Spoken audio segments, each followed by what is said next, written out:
work is constant on the other side of the glass. Constant feedings, constant cleanings, constant food preps. To get an idea, we first head to the quarantine area where new animals are placed for at least a month to relieve any kind of moving stress before being released into the show tanks.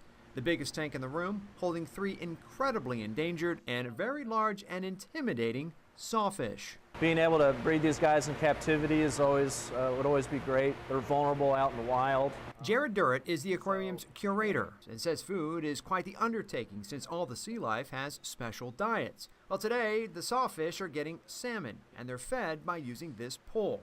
Now, I was told to hold on tight because of the animal's strong whipping motion. Perfect right here. So keep it down low. Oh, look Wow. at that. Oh, that was intense. That was cool. Next up, the giant Pacific octopus. She's getting blue crab and salmon. Now, I tore the legs off because apparently she won't eat them, and it's one less thing to fish out of the tank later. Now, the food is then placed in an enrichment toy for her to figure out. That's it? Yeah. So we'll actually put the food in this container and seal it up, and the octopus will actually be able to solve this puzzle, as it were, and actually remove the lid herself and pull the food out. That's crazy. Yeah. We got her attention by touching her tentacles, which started moving actually up our arms. And the force in her suction cups were incredibly strong. Now, I gave her the food and then started feeding the other animals inside the tank. From there, it was off to feed the stingrays. But I needed to change into a full body skin because we're actually getting inside the tank to do this. Are you scared? Come in here. What we're doing here is actually called target feeding to make sure certain stingrays don't hog all the food. We were only feeding the spotted eagle rays and their babies using a PVC elbow and a clicker. When that target's in the water, the stingrays recognize that visually and then approach the target.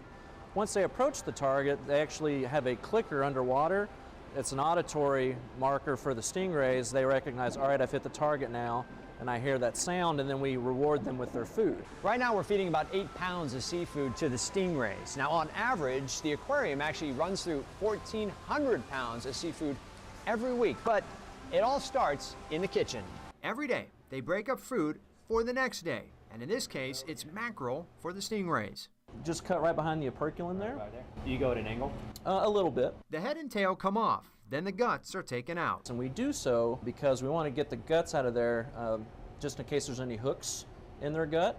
Okay. We don't want to accidentally feed that to the animals. It's cut into thirds and into a feeding bucket for tomorrow to do all over again.